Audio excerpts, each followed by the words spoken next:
Hello everyone.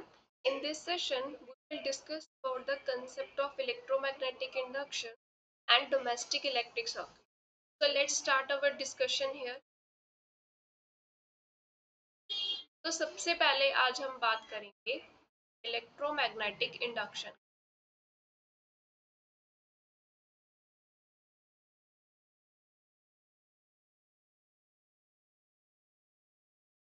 Electromagnetic induction होती क्या है? Whenever the magnetic field lines linked with the coil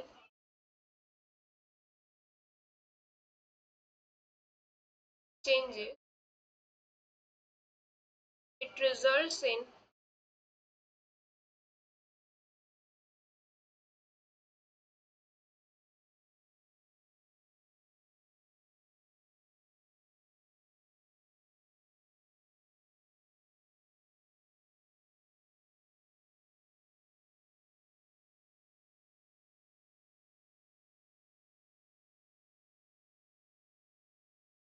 induction of current।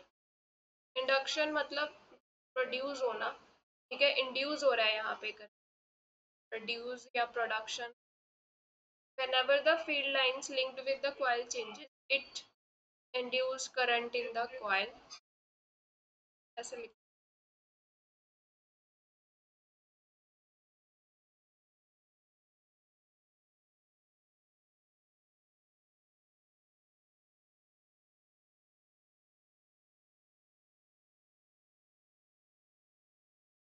this phenomena is known as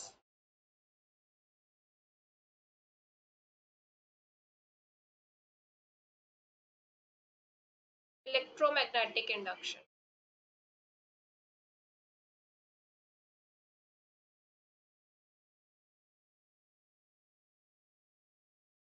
ठीक है, इसको समझने की कोशिश करते हैं। जैसे मान लीजिए मेरे पास क्या है, कॉइल है।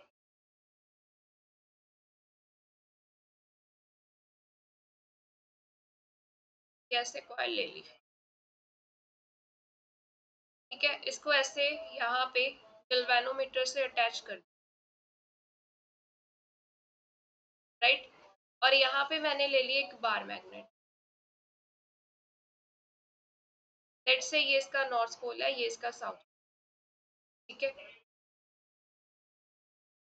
अब मुझे पता है बार मैग्नेट की जो फील्ड लाइंस है वो कुछ ऐसी दिखेंगी।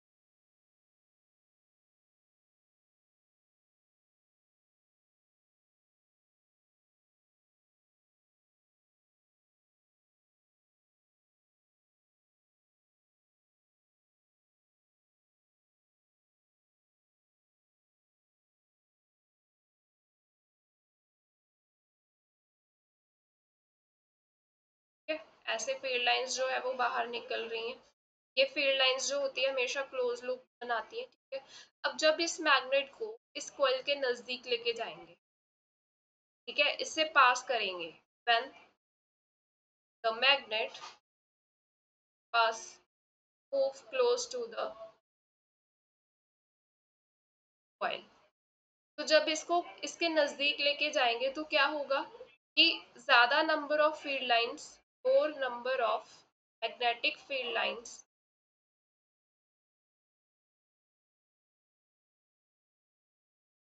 कैन पास द कॉइल, ज्यादा फील्ड लाइंस पास करेंगे।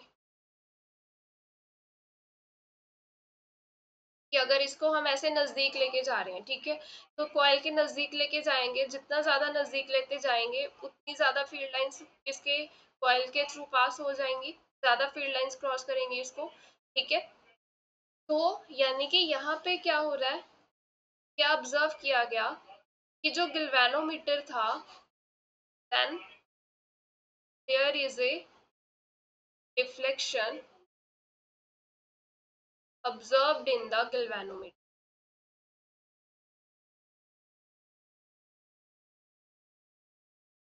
गैल्वेनोमीटर में डिफ्लेक्शन ऑब्जर्व की गई। गैल्वेनोमीटर डिफ्लेक्शन तभी शो करता है, this shows there is presence of current, कि अगर सर्किट में करंट होगा तभी तो उसकी नीडल डिफ्लेक्ट करेगी ना, डिफ्लेक्शन शो करेगा वो। दैट मीन्स जब हम मैग्नेट को इसके नजदीक लेके जा रहे हैं तो ज्यादा फील्ड लाइंस जो है वो कॉइल से पास कर, तो ये जब ज्यादा फील्ड लाइंस पास हो रही हैं तो इसकी वजह से क्या हो रहा है, इसमें करंट जनरेट हो रहा है। ये जो करंट जनरेट हो रहा है इसी की वजह से जो गैल्वेनोमीटर है वो उसकी नीडल डिफ्लेक्शन शो कर, इस प्रोसेस को हम क्या बोलते हैं, इलेक्ट्रोमैग्नेटिक इंडक्शन। कि यहाँ पे क्या हुआ, कॉइल के थ्रू जो फील्ड लाइंस थी वो चेंज हो रही हैं। पहले जो मैग्नेट था वो दूर पड़ा था, जब हम उसको जैसे ही नजदीक लेके जाते जाएंगे तो ज्यादा फील्ड लाइंस उसके थ्रू पास हो जाएंगी।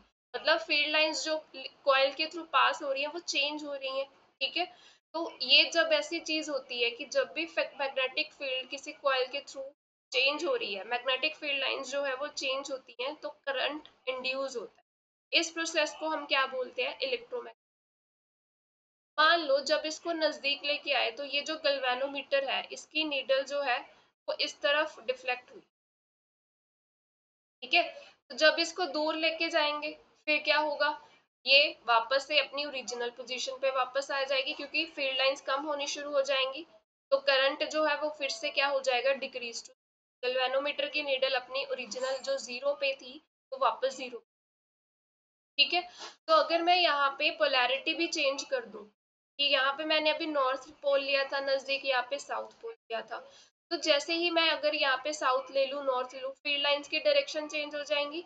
फिर से वही चीज करेंगे, इसको मैग्नेट को नजदीक लेके जाएंगे तो क्या होगा, फील्ड लाइंस ज्यादा पास होंगी, number of field lines change हो रही है जिसकी वजह से करंट इंड्यूस होता है। बट अब की बार क्या होगा, जो गैल्वेनोमीटर है वो डिफ्लेक्शन ऑपोजिट डायरेक्शन में शो करेगा, उसकी नीडल ऑपोजिट डायरेक्शन में डिफ्लेक्ट होगी क्योंकि हमने पोलैरिटी चेंज कर दिया मैग्नेट।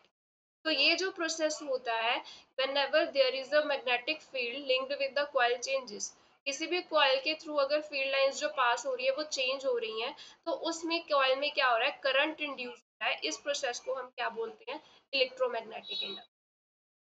ठीक है, दूसरी सिचुएशन ऐसी भी हो सकती है, जैसे मैं यहाँ पे लिख भी देती हूँ points. The galvanometer shows deflection in opposite direction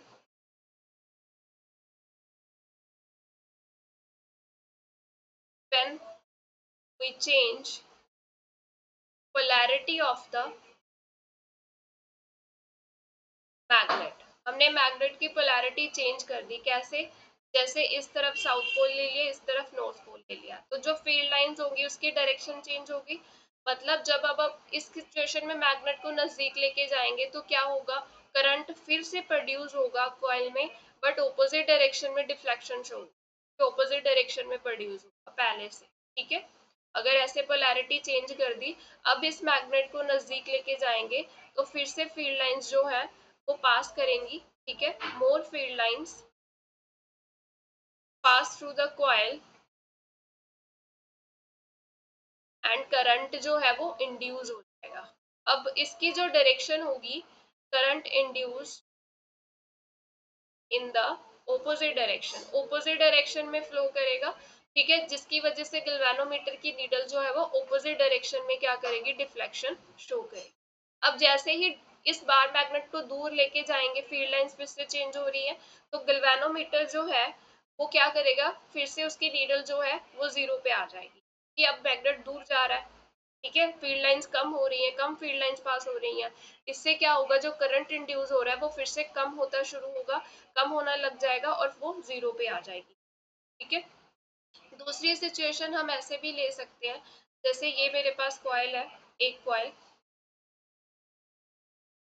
इसको मैंने गैल्वेनोमीटर से अटैच कर दिया और यहाँ पे ये दूसरी कॉइल है, इसको नजदीक ही बनाते हैं।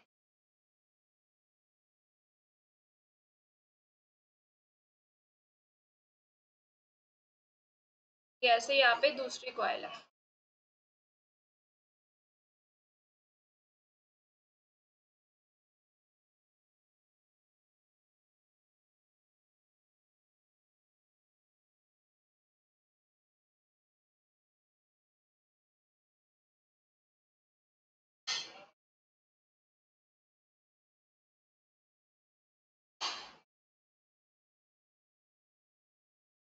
इसको मैंने स्विच से कनेक्ट कर दिया। अब जब इसमें स्विच क्लोज किया तो क्या होगा, करंट फ्लो करेगा, इस कॉइल में करंट फ्लो करेगा। मान लो इस कॉइल को मैं 1 कॉइल बोल रही हूँ, ये मेरी सेकेंड कॉइल है, तो करंट फ्लो करेगा फर्स्ट कॉइल में। अब जब करंट फ्लो होता है तो मैग्नेटिक फील्ड प्रोड्यूस होती है, then magnetic field lines produce. अब क्योंकि ये दोनों कॉइल्स नजदीक पड़ी हैं तो इसकी जो फील्ड लाइंस होंगी वो इससे भी पास कर जाएंगी, ठीक है। जैसे इसकी ये फील्ड लाइंस है ऐसे, तो यही फील्ड लाइंस इससे पास कर जाएंगी, ठीक है। Magnetic field lines produced in the coil 1, as ये कॉइल जो है बहुत नजदीक पड़ी है, as the second coil is placed close to one first coil, the field lines can pass through the second coil. तो सेकेंड कॉइल से भी जो मैग्नेटिक फील्ड लाइंस है वो पास करेंगे, ठीक है। तो जब फील्ड लाइंस जो है वो सेकेंड कॉइल में क्या हो रही है, बढ़ रही है, फील्ड लाइंस ज्यादा पास कर रही है, ठीक है। तो इसकी वजह से क्या होगा, जो करंट है induced in the coil 2, as, क्योंकि पहले तो फील्ड नहीं थी ना, उसमें कोई भी फील्ड पास नहीं हो रही थी, as field lines linked with coil changes। कैसे चेंज हो रही है, अगर हमारा जो करंट है हमने सप्लाई किया है वो करंट टाइम के साथ चेंज कर रहा है तो फील्ड लाइंस भी चेंज होती रहेंगी। तो इस ये जो फील्ड लाइंस है सेकंड कॉइल से पास कर रही है, इसकी वजह से क्या हो रहा है, सेकंड कॉइल में करंट इंड्यूस। तो ऐसे भी हमारे यहाँ पे फिनोमिना देखने को मिलती है, ठीक है। अब अगर हमें ये जो इंड्यूस करंट है इंक्रीज करना है, कैसे इंक्रीज कर सकते हैं, we can increase the amount of current supply to one coil। जो कॉइल 1 को स्विच के साथ कनेक्ट किया है उसमें करंट फ्लो कर रहा है, अगर वो करंट इंक्रीज हो रहा है विद द टाइम, ठीक है, तो वहां पे क्या होगा, फील्ड लाइंस जो है वो ज्यादा, और फील्ड लाइंस जो है वो पास करेंगी कि with the time magnetic field बढ़ती जाएगी ना। अगर हम amount of current with the time change कर रहे हैं, increase the amount of current with the time that is supplied to coil 1, तो more field lines produce, यानी कि मैग्नेटिक फील्ड ज्यादा प्रोड्यूस हो रही है, वो चेंज हो रही है, which can pass through the coil 2। तो ऐसे में क्या हो रहा है कि जो सेकेंड में से फील्ड लाइंस जो है वो चेंज हो रही है, जिसकी वजह से हमारा जो करंट इंड्यूस होगा वो बढ़ जाएगा, क्योंकि ज्यादा नंबर ऑफ फील्ड लाइंस जो है वो प्रोड्यूस हो, पास कर रही है। दूसरा वे क्या है, नंबर ऑफ टर्न्स इंक्रीज कर दें। ये जो नंबर ऑफ टर्न्स हैं कॉइल के, उसको अगर हम इंक्रीज कर दे तो ज्यादा फील्ड प्रोड्यूस होगी फर्स्ट कॉइल में, और जितनी ज्यादा फील्ड प्रोड्यूस होगी उतनी ज्यादा फील्ड लाइंस जो है सेकेंड कॉइल में पास करेंगी, जिससे करंट जो इंड्यूस होगा वो ज्यादा इंड्यूस। तो ये जो प्रोसेस होता है इसको हम बोलते हैं that is a electromagnetic induction. अब इसकी एप्लीकेशन क्या है, दैट इज एप्लीकेशन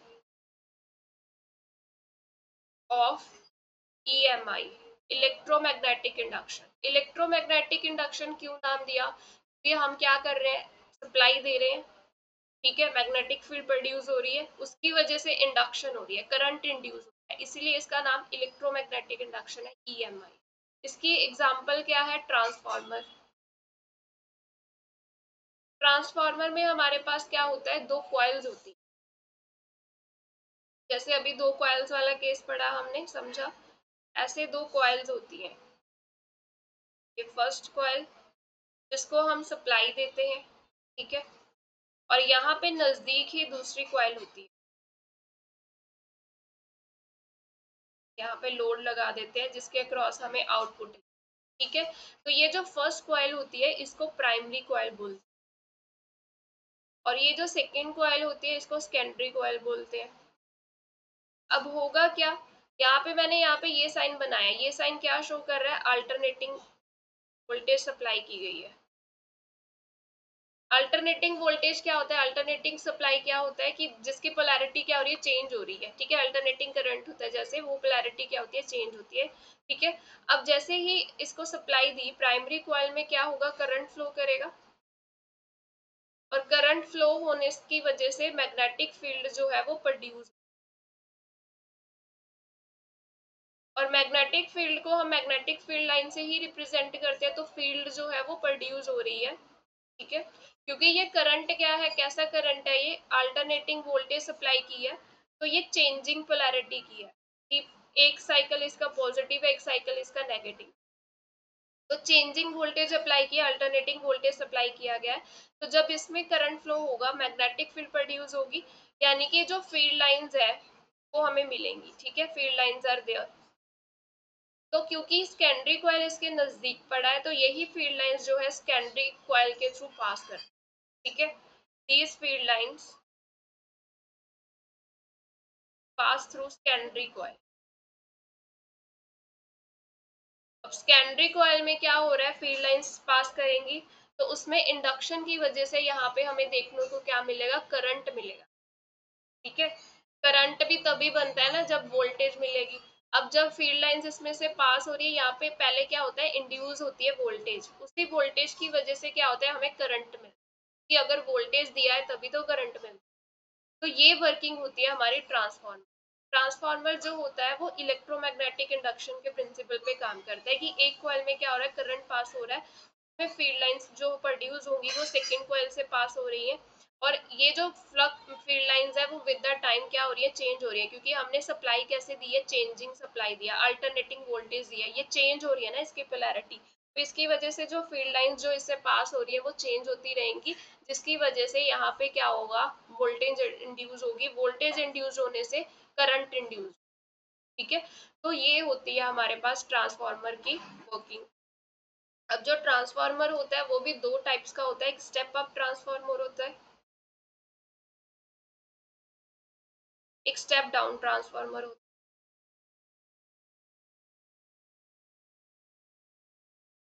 नेम से ही क्लियर है कि स्टेप अप में क्या होगा, स्टेप डाउन में क्या होगा। स्टेप अप ट्रांसफार्मर क्या होता है, ये लो वोल्टेज को हाई वोल्टेज में कन्वर्ट कर, हमें आउटपुट में, यानी कि सेकेंडरी कॉइल के क्रॉस हमने लोड रेजिस्टेंस लगाया, लोड रेजिस्टेंस के क्रॉस ही हम क्या लेते हैं, आउटपुट लेते हैं, तो आउटपुट में ज्यादा वोल्टेज मिलती है, तो वो स्टेप अप ट्रांसफार्मर होता है। स्टेप डाउन ट्रांसफार्मर क्या करता है, ये हाई वोल्टेज को लो वोल्टेज में कन्वर्ट,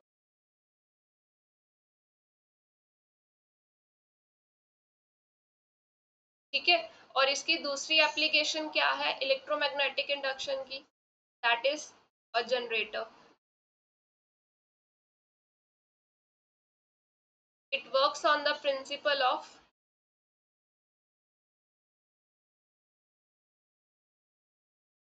इलेक्ट्रोमैग्नेटिक इंडक्शन। कैसे, जनरेटर में क्या होता है, ऐसे दो बड़े मैग्नेट्स रखे होते हैं, ठीक है, नॉर्थ पोल, ये साउथ पोल, ये क्या कर रहे हैं, यहाँ पे फील्ड लाइंस, इन्होंने मैग्नेटिक फील्ड प्रोड्यूस कर दी, मैग्नेट्स है तो मैग्नेटिक फील्ड प्रोड्यूस होगी, तो इस फील्ड में क्या होती है, एक कॉइल जो है वो रोटेट करती है, जैसे ये मैं आर्मेचर कॉइल जो है वो मैं बना रही हूँ, ठीक है। तो ये कॉइल क्या होती है, घूम रही होती है, तो जब ये कॉइल घूमेगी, कॉइल रोटेट करेगी, तो इसमें फील्ड लाइंस चेंज होंगी, कि ये घूम रही है, तो डिफरेंट फील्ड लाइंस जो है इससे पास करेंगी, तो जब ये फील्ड लाइंस चेंज हो रही है तो यहाँ पे क्या होगा, करंट इंड्यूस होगा, पहले वोल्टेज इंड्यूस होगी फिर करंट प्रोड्यूस होगा, ठीक है।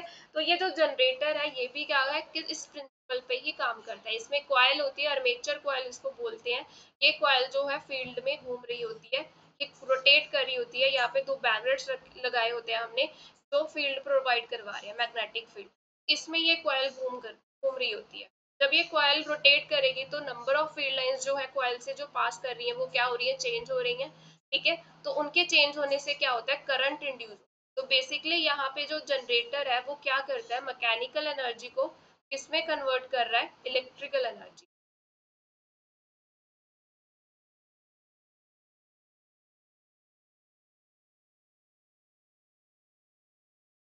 इस तरह से ये जो दो हमने अभी एप्लीकेशंस देखी हैं, ये किसकी एप्लीकेशंस है? Electromagnetic induction. ठीक है।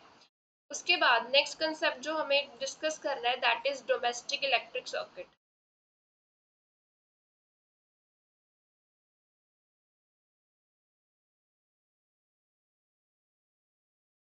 डोमेस्टिक इलेक्ट्रिक सर्किट क्या है कि जो हमारे घर में कनेक्शन लगे होते हैं, ठीक है, जैसे अभी हमें पता है इलेक्ट्रिसिटी जो प्रोड्यूस होती है पावर स्टेशन पे उसको हमारे घर पे सप्लाई किया जाता है।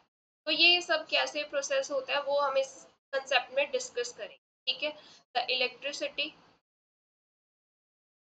जनरेट एट पावर स्टेशन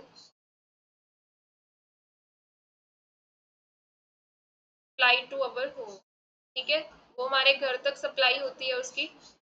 तो कैसे सप्लाई होती है वो आज हम डिस्कस करेंगे इस कंसेप्ट। तो होता है क्या basically at the power station कि जो इलेक्ट्रिसिटी जनरेट होती है वो मैसिव अमाउंट में जनरेट होती है, बहुत ज़्यादा अमाउंट में जनरेट होती है electricity produced in massive amount.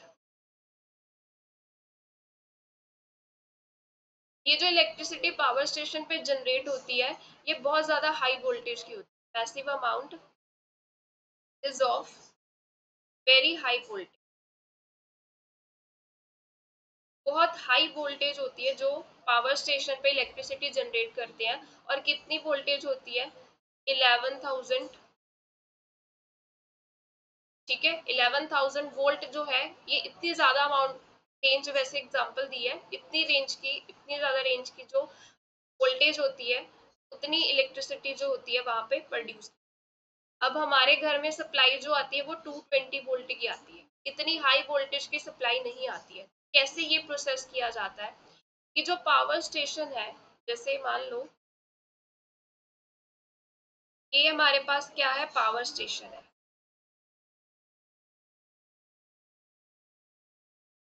Power station में क्या हुआ? इलेक्ट्रिसिटी जनरेट हुई। अब इसको केबल्स के थ्रू से क्या किया जाता है? ट्रांसमिट किया जाता है। ठीक है। The electricity is transmitted with the help of long cables.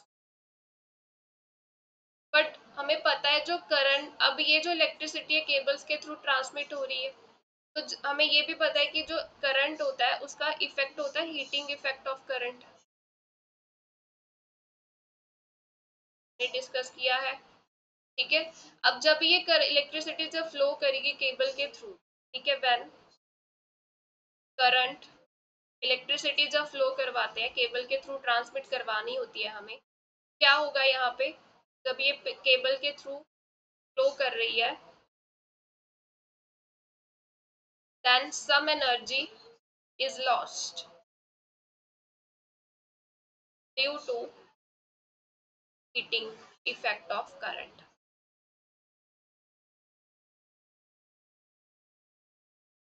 कि कुछ ना कुछ तो लॉस होगा केबल में, जब केबल के थ्रू हम उसको सप्लाई दे रहे हैं, करंट फ्लो कर रहा है, ठीक है, इलेक्ट्रिसिटी जा रही है केबल के थ्रू, तो क्या होगा? करंट का हीटिंग इफेक्ट होता है। हीटिंग इफेक्ट की वजह से क्या होती है? यहाँ पे कुछ ना कुछ एनर्जी लॉस हो जाता है। ठीक है। क्योंकि जाउल्स लॉ ऑफ हीटिंग हमें क्या बताता है? जाउल्स लॉ ऑफ हीटिंग कि जो अमाउंट ऑफ हीट प्रोड्यूस होती है वो किस पे डिपेंड करती है? करंट के स्क्वायर पे। अब जितना ज्यादा करंट फ्लो करेगा उतनी ज्यादा अमाउंट ऑफ हीट प्रोड्यूस होगी, यानी कि उतना ही ज्यादा एनर्जी का लॉस होगा। ठीक है। More current, more amount of heat produced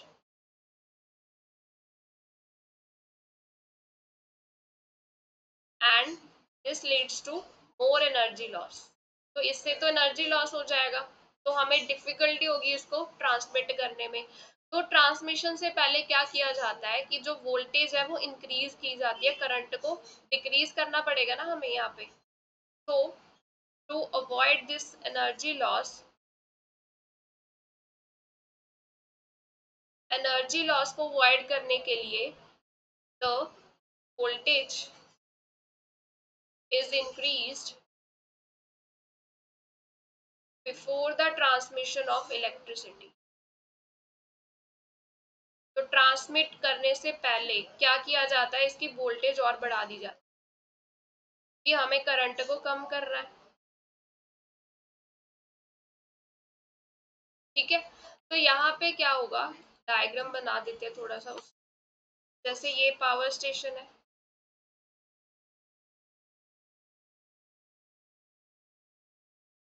तो यहाँ से इलेक्ट्रिसिटी जो है ग्रिड सबस्टेशन में जाती है,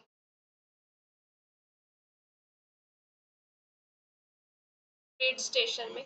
ठीक है, पावर स्टेशन पे जो इलेक्ट्रिसिटी जनरेट हुई वो 11,000 वोल्ट की थी, वोल्टेज उसकी इतनी थी। इसकी वोल्टेज को क्या किया जाता है, इंक्रीज किया जाता है 132 किलो वोल्ट तक ग्रिड स्टेशन में। ठीक है, अब वोल्टेज किससे इंक्रीज किया है, step up transformer. Step up transformer का काम क्या होता है, लो वोल्टेज को हाई वोल्टेज में कन्वर्ट करना। तो ग्रिड स्टेशन पे क्या होता है, ये जो वोल्टेज जिसको हमने सप्लाई करना है उसकी वोल्टेज कितनी है इलेक्ट्रिसिटी की, 11,000 वोल्ट, तो बढ़ा के 132 किलो वोल्ट कर दी। ठीक है, फिर इलेक्ट्रिक केबल की हेल्प से इसको यहाँ से ट्रांसमिट किया जाता है। दीज आर द केबल्स जिसके थ्रू इलेक्ट्रिसिटी ट्रांसमिट होगी। ये ट्रांसमिट होके पहले जाती है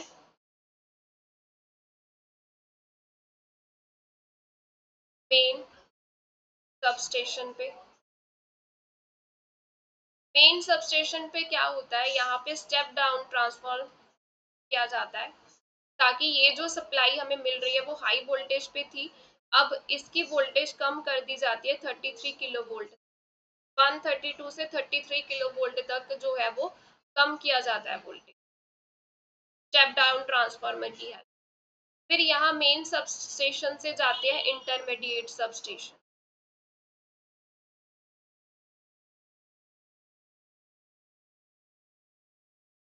इंटरमीडिएट सबस्टेशन में भी क्या होता है कि जो स्टेप डाउन ट्रांसफार्मर है वो यूज किया जाता है ताकि जो सप्लाई है वो फिर से और कम हो जाए, 33 किलो वोल्ट से ये 11,000 वोल्ट तक आ गई। मतलब जितनी वोल्टेज पावर स्टेशन पे जनरेट की थी उतनी वोल्टेज इंटरमीडिएट सबस्टेशन पे। ठीक है, फिर आगे आता है सिटी का सबस्टेशन।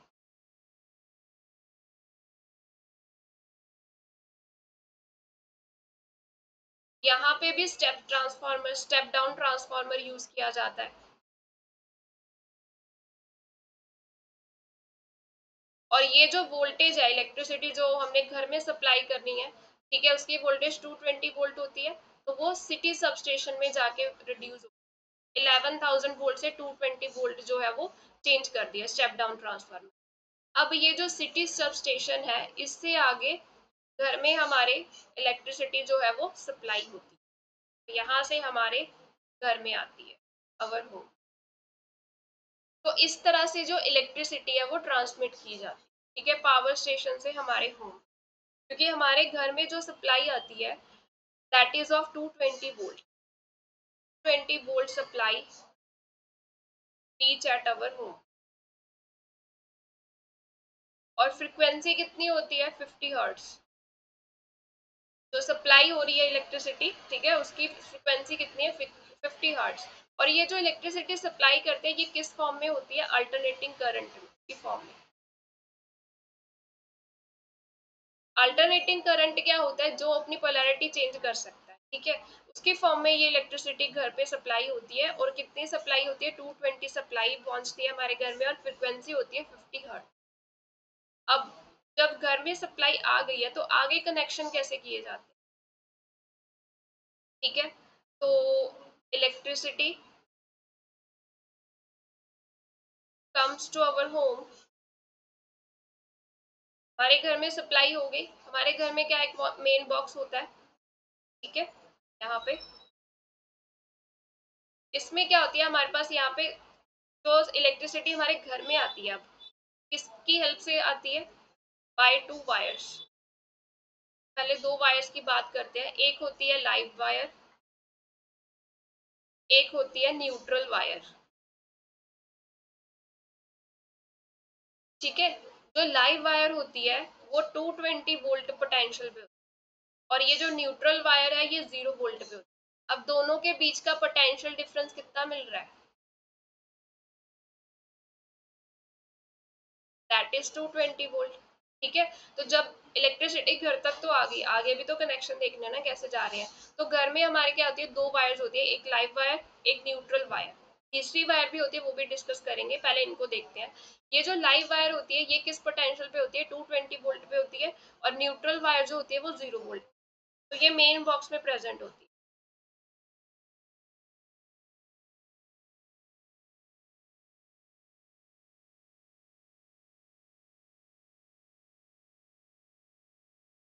ठीक है, और यहाँ पे लाइव वायर के क्रॉस एक सेफ्टी डिवाइस लगाया जाता है, दैट इज फ्यूज। यहाँ पे फ्यूज कनेक्ट होता है। ठीक है, ये जो वायर्स है ये मेन बॉक्स से आगे किसके साथ कनेक्ट होती हैं, इलेक्ट्रिसिटी मीटर के साथ।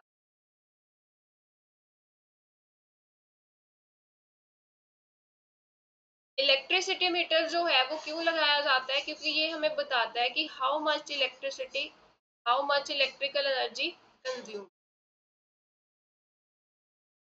कि हमने कितना इलेक्ट्रिक एनर्जी कंज्यूम किया है वो हमें इलेक्ट्रिसिटी मीटर से पता चलता है। और ये जो इलेक्ट्रिसिटी मीटर है ये कितनी एनर्जी कंज्यूम हुई है ये बताता तो है, बट इसकी जो कमर्शियल यूनिट, ये एनर्जी को किस यूनिट में मेजर करता है, किलोवाट आवर में। ये कमर्शियल यूनिट है हमारी, कि कितना एनर्जी कंज्यूम हुआ है, ठीक है, घर में, वो हमें पता चलता है इलेक्ट्रिसिटी मीटर से। और ये जो इलेक्ट्रिसिटी मीटर है ये किस यूनिट में मेजर करता है एनर्जी को, किलोवाट आवर में। तो यहाँ से इलेक्ट्रिसिटी मीटर से ये वायर्स जो है ये आगे किसके साथ कनेक्ट होती है, यहाँ पे आगे होती है मेन स्विच। मेन स्विच जो होती है इसमें कैसी स्विच लगी होती है, डबल पोल स्विच होती है।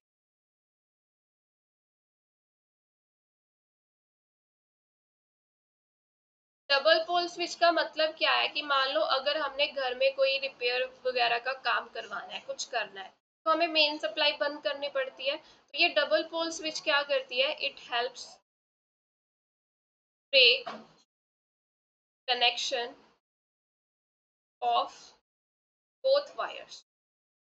तो जो दो वायर्स है हमारी, लाइव वायर न्यूट्रल वायर, उनका कनेक्शन ये डबल पोल स्विच क्या करती है, ब्रेक कर देती है। ठीक है, ड्रॉ कर देती हूँ। ये रेड वाली जो है this is the live wire, और black that is a neutral wire. ये कलर भी ऐसे ही होते हैं। इलेक्ट्रिसिटी मीटर से पास हुई, यहाँ पे मेन स्विच आ गई। ठीक है,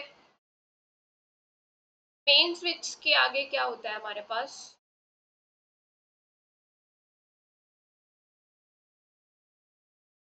ये न्यूट्रल वायर और ये मेन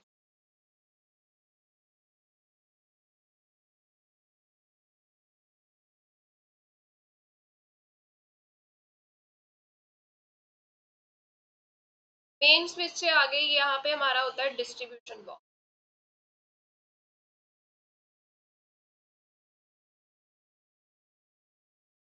ठीक है, ये क्या है हमारा डिस्ट्रीब्यूशन बॉक्स।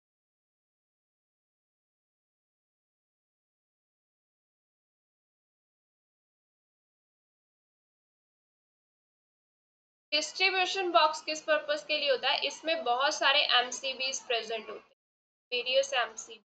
अभी डिस्कस करेंगे थोड़े टाइम में। एमसीबीज मतलब मिनिएचर सर्किट ब्रेकर, ये प्रेजेंट होते हैं। अब ये डिस्ट्रीब्यूशन बॉक्स है, यहाँ से हमारा जो है डिफरेंट कनेक्शंस जो है वो आगे जाते हैं। ठीक है, घर में हमने इतने सारे इलेक्ट्रिक अप्लायंसेस जो है वो कनेक्ट यूज करते हैं हम, तो सबका सर्किट तो कंप्लीट होना चाहिए। तो डिस्ट्रीब्यूशन बॉक्स के आगे क्या होता है, कि हमारे दो तरह के सर्किट हमें मिलते हैं यहाँ पे देखने। कौन कौन से, एक हमारा होता है लाइटनिंग सर्किट, सर्किट्स, दो तरह के सर्किट आगे हमें देखने को मिलते हैं। एक होता है लाइटनिंग सर्किट, एक होते हैं पावर सर्किट।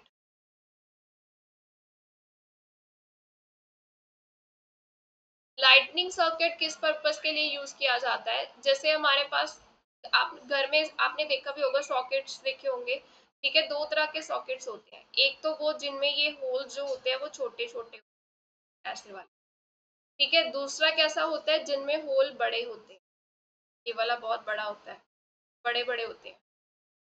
ठीक है, तो ये जो लाइटनिंग सर्किट है, ये ये जो कनेक्शन किया ना, ये वाला सॉकेट, ये लाइटनिंग सर्किट ही है हमारा।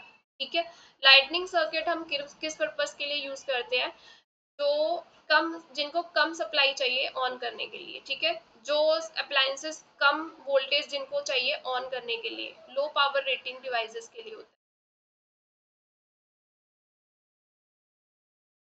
उनके लिए ये सर्किट जो है वो यूज किया जाता है, lightning circuit, low power rating device.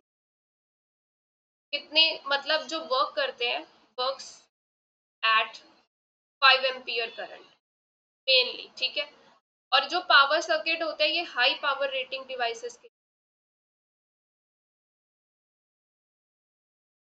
कि जिनको ज्यादा सप्लाई चाहिए वर्क करने के लिए, जैसे अप्रोक्सीमेटली 15 to 16 एम्पियर करंट चाहिए इनको वर्क करने के लिए। तो लाइटिंग सर्किट में हम कौन से डिवाइसेस यूज कर सकते हैं, जैसे हमारा बल्ब हो गया, ठीक है, टीवी हो गया, लैपटॉप हो गया, ये सारे क्या है, लाइटनिंग सर्किट्स में कनेक्ट होते हैं।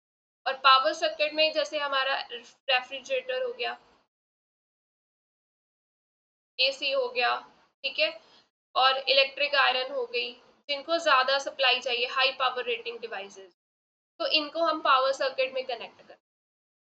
ठीक है, अब ये जो डिस्ट्रीब्यूशन बॉक्स है, डिस्ट्रीब्यूशन बॉक्स से क्या होता है, आगे ये दो तरह के सर्किट, हम यहाँ पे क्या हो रहा है, नेम से क्लियर है, डिस्ट्रीब्यूट हो रही है अभी इलेक्ट्रिक, हमने डिफरेंट डिफरेंट क्या बनाने हैं, यहाँ पे सर्किट्स बनाने हैं। ठीक है, ताकि हम अपने घर में क्या है, अप्लायंसेस को यूज करें।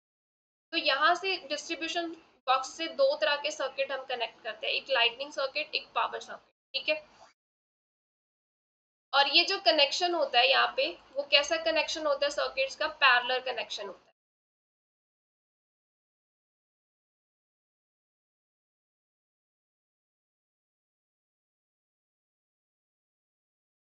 ये बात ध्यान में रखनी है, हमारा डिस्ट्रीब्यूशन बॉक्स से आगे जो सर्किट्स का कनेक्शन होता है वो कैसा होता है, पैरेलल कनेक्शन होता है। ऐसा क्यों होता है, वो भी देख लेते हैं। जैसे देखो, हमारे रूम में हमने क्या किया, दो बल्ब्स का कनेक्शन करना है, ये लाइव वायर ले लेते हैं और ये न्यूट्रल वायर, मैं यहाँ पे एल लिख रही हूँ, और ये न्यूट्रल वायर है, यहाँ पे मैंने बल्ब कनेक्ट किया। बल्ब में क्या होता है, एक फिलामेंट होता है, चलो मैं बॉक्स से ही शो कर दी।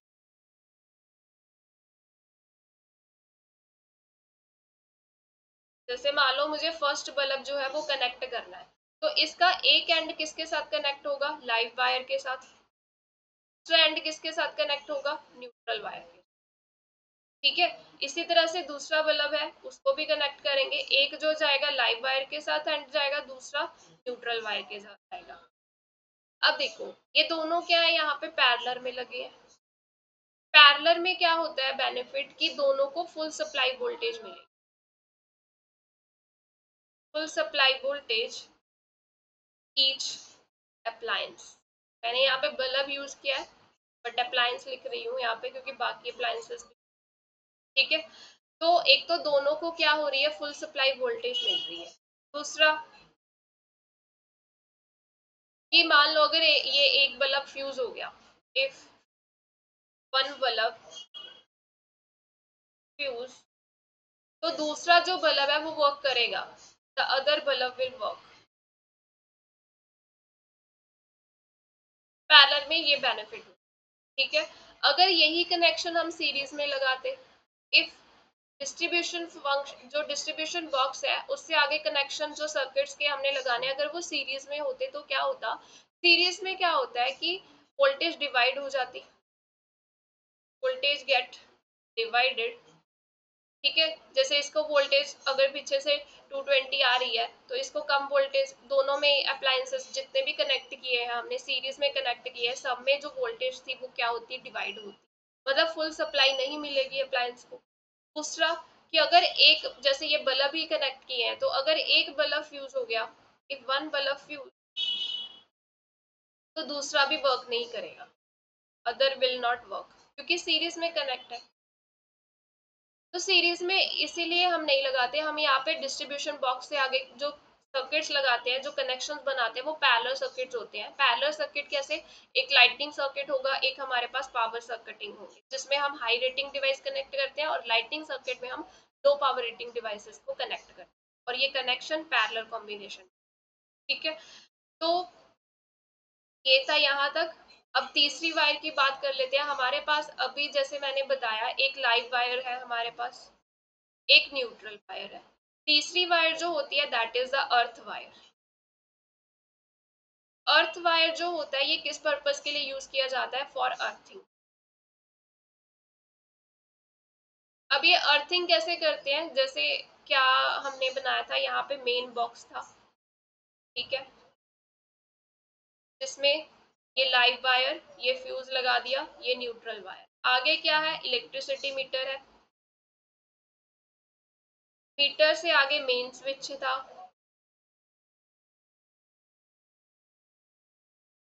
मेन स्विच से आगे यहाँ पे डिस्ट्रीब्यूशन बॉक्स, मैं डीबी लिख रही हूँ, आगे कनेक्शन जा, ठीक है। अब ये जो अर्थ वायर है ये किसके क्रॉस लगाते हैं, मीटर के क्रॉस लगाते हैं, ठीक है। होता है क्या बेसिकली, यहाँ पे मीटर के क्रॉस यहाँ पे कॉपर रोड जो है वो कनेक्ट की जाती है, ये कॉपर की रॉड है। इसका दूसरा एंड जो है अंडरग्राउंड, यहाँ पे जैसे ये अंडरग्राउंड क्या है, एक होल डिग किया गया है 2 to 3 मीटर डीप, ठीक है, डीप होल यहाँ पे डग करते हैं अंडरग्राउंड, और इस रॉड का दूसरा एंड यहाँ पे होता है, ठीक है। ये कॉपर रोड है, इसका दूसरा एंड यहाँ पे अंडरग्राउंड किया गया है, और यहाँ पे दूसरे एंड में यहाँ पे क्या होता है, रॉड के क्रॉस यहाँ पे एक कॉपर प्लेट होती है, ऐसे कुछ, यहाँ पे ऐसे, ये क्या होती है, कॉपर की प्लेट होती है। यहाँ पे मिक्सचर यूज किया जाता है कॉपर प्लेट के across, mixture of charcoal and salt. ये किस पर्पस के लिए यूज किया जाता है मिक्सचर, ताकि ये जो कॉपर प्लेट है या जो हम कनेक्शन बनाना चाहते हैं, ठीक है, यहाँ पे कॉपर रॉड कनेक्ट किया, आगे नीचे यहाँ पे प्लेट है, प्लेट किसके साथ कनेक्ट है, अर्थ के साथ, तो हमने अर्थिंग करनी है, तो ये मिक्सचर क्या हेल्प करता है कि अर्थ जो कॉपर है और जो अर्थ है दोनों का अच्छे से कनेक्शन बन जाए, ठीक है। इन दोनों को कनेक्ट करने के लिए ये मिक्सचर यहाँ पे यूज किया जाता है।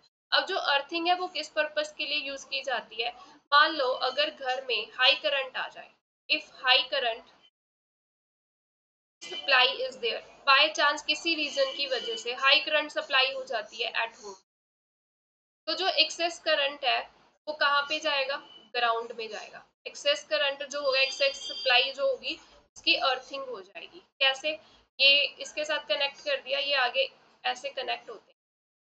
अब मान लो एक्सेस करंट आ गया किसी भी तरीके से, जैसे शॉर्ट सर्किट हो गया या फिर ओवरलोडिंग होगी, इनकी वजह से क्या हुआ, एक्सेस करंट आ गया, सप्लाई आ गई घर में, तो क्या होता है कि ये जो एक्सेस करंट है वो कहाँ पे जाएगा, ये अर्थिंग वायर के थ्रू ये ग्राउंड में चला जाएगा, तो हम जो है वो हमारा घर सेफ रहे।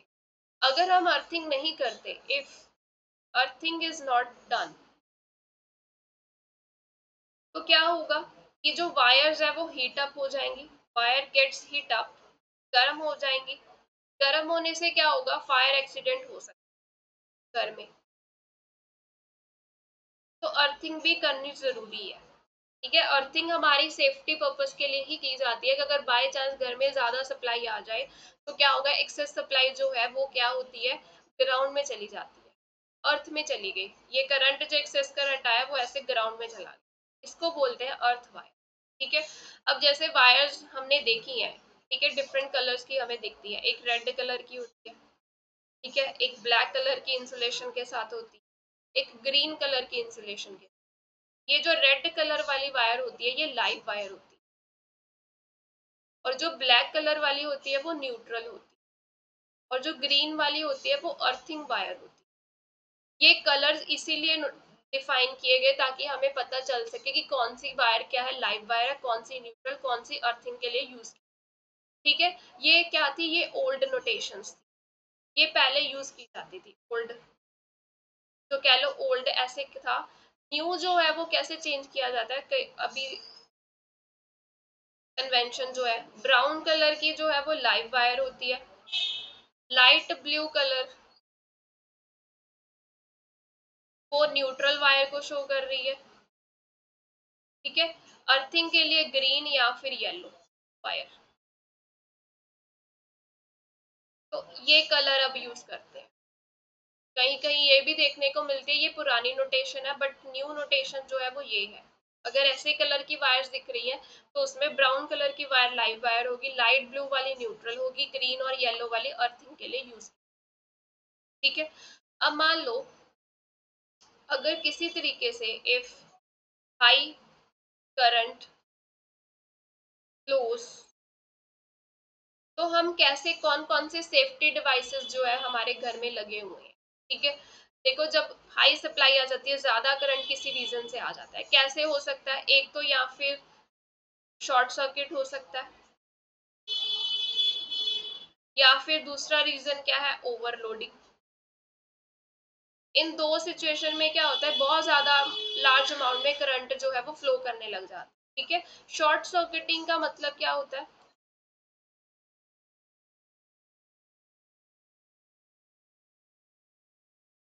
शॉर्ट सर्किट का मतलब होता है कि बाय एक्सीडेंटली अगर लाइव वायर और neutral wire come in contact with each other,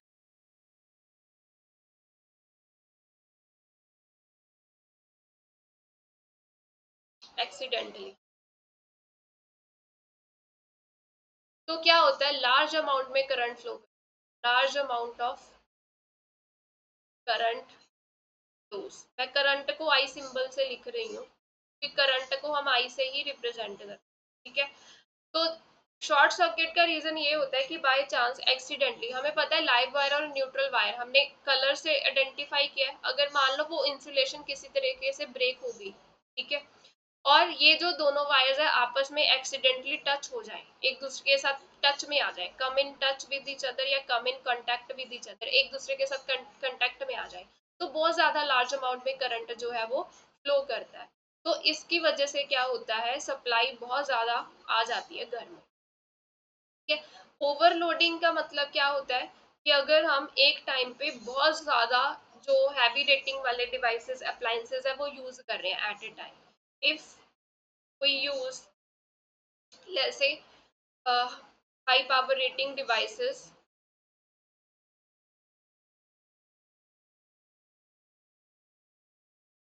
at a single time, जैसे मैंने इसका मतलब क्या है कि एक ही टाइम पे आपने एसी भी ऑन किया हुआ है, आप फ्रिज भी यूज, फ्रिज तो चलो यूज रहती है, वॉशिंग मशीन भी यूज कर रहे हो, ठीक है, इलेक्ट्रिक आयरन भी यूज कर रहे हो, ये सारे डिवाइसेस एक टाइम पे यूज करने लग जाओ तो क्या हो जाती है, ओवरलोडिंग हो जाती है। या फिर ओवरलोडिंग का मतलब क्या है, व्हेन टू मैनी अप्लायंसेस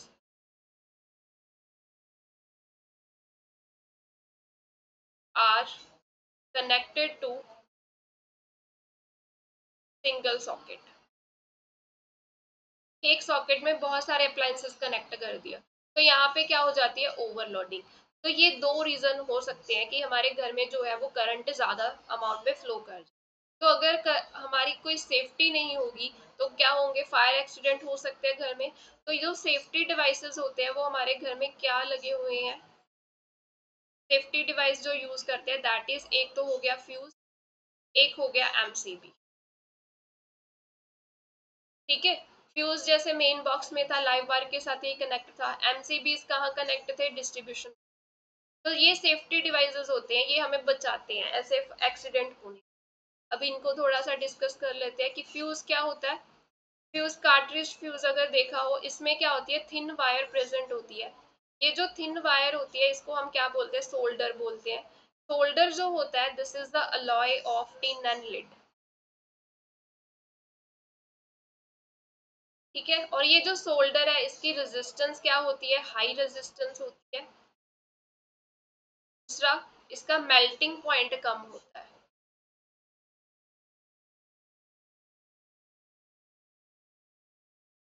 तो ये फ्यूज काम कैसे करता है, मान लो अगर एक्सेस सप्लाई आ गई, ठीक है, if excess supply is there, large amount में करंट फ्लो कर रहा है, तो ये जो फ्यूज वायर है, या फ्यूज के अंदर जो वायर लगी हुई है, सोल्डर है, ये फ्यूज वायर क्या हो जाएगी, गर्म हो जाएगी, इट बिकम्स हॉट। ठीक है, गर्म होने से क्या होगा, इसका टेम्परेचर बढ़ गया, क्योंकि इसकी रेजिस्टेंस ज्यादा है ना, रेजिस्टेंस ज्यादा होने की वजह से क्या हो रहा है, जब इसमें से हाई सप्लाई का करंट जाएगा तो ये गर्म हो जाएगी। गर्म होने से क्या होगा, इट मेल्ट्स, ये मेल्टिंग पॉइंट इसका कम है। तो जब ये मेल्ट हो जाती है वायर, तो जो सर्किट है वो क्या हो जाता है, ओपन हो जाता है, सर्किट बिकम्स ओपन। तो अगर सर्किट ही ओपन हो गया तो आगे सप्लाई ही नहीं जाएगी, तो हमारे अप्लायंसेस जो है वो खराब होने से बच जाए। ठीक है, तो ये जो फ्यूज है, ये किस इफेक्ट पे काम करता है, it works on the principle of heating effect of current, है ना, कि यहाँ पे क्या हुआ, सप्लाई गई, हाई रेजिस्टेंस है, हाई रेजिस्टेंस की वजह से क्या हो रहा है, टेम्परेचर बढ़ रहा है फ्यूज वायर का, उसकी वजह से क्या हो रहा है, मेल्ट हो रही है, क्योंकि इसका मेल्टिंग पॉइंट जो होता है वो कम होता है, तो ये फ्यूज वायर मेल्ट हो जाएगी, सर्किट ब्रेक हो जाएगा। ठीक है, सर्किट ओपन सर्किट बन जाएगा, और हमारे जो डिवाइसेस है वो बच जाएंगे। और ये जो फ्यूज है, ये किस प्रिंसिपल पे काम कर रहा है, works on principle of heating effect of current.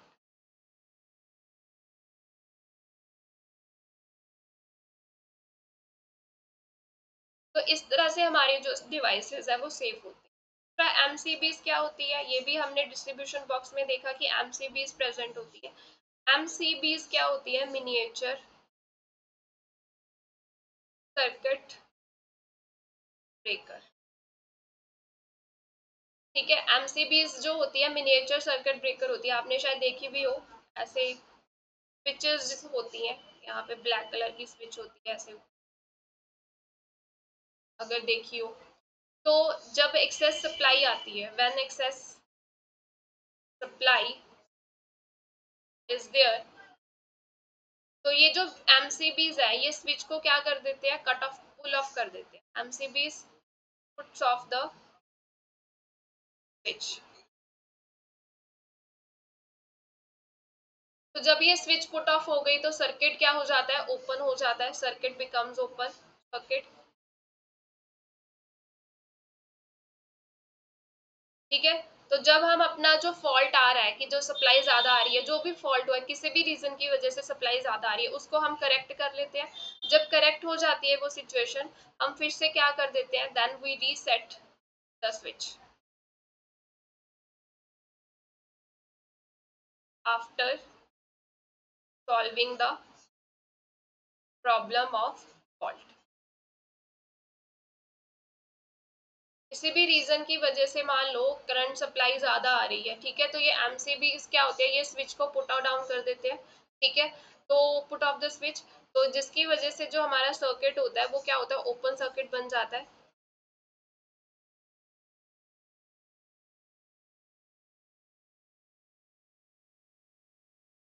ठीक है, करंट सप्लाई ऑफ हो जाती है, सर्किट ओपन सर्किट हो जाता है, और जो भी फॉल्ट होगा, जिस रीजन की वजह से एक्सेस सप्लाई आई थी, उसको फिर हम करेक्ट करेंगे, उसके बाद ये जो स्विच थी उसको फिर से रीसेट कर देंगे। तो इस तरह से ये जो एमसीबी है वो काम करता है। बेसिकली एमसीबी में होता क्या है, इनसाइड द एमसीबी क्या होता है, इलेक्ट्रोमैग्नेट प्रेजेंट।